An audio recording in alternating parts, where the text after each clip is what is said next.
বাচ্চাদের বকার পর ওর কতটা কষ্ট হয় জানি না, তবে বাচ্চার মায়েদের কিন্তু প্রচুর কষ্ট হয়, তার থেকেও বেশি। এইটা ভেবে মারার পরেই মনে হয় ছোট বাচ্চাটা কার কাছে যাবে, মায়ের কাছেই তো আসবে।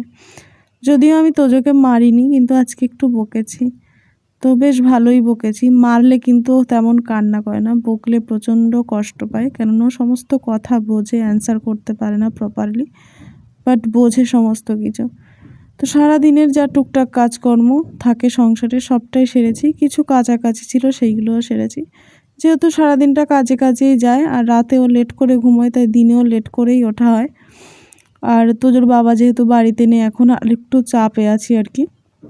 একটাই চাপ যে মানে 24টা ঘন্টা মানে আমার ওকে এন্টারটেন করতে হয়। আর ও যেহেতু 3 বছরে পড়লো, 3 বছর কমপ্লিট হলো, এই টাইমটা একটু অন্যরকমই হয় বাচ্চাদের, একটু বেশি দুষ্টুমি করে আমার মনে হয় সব বাচ্চারাই।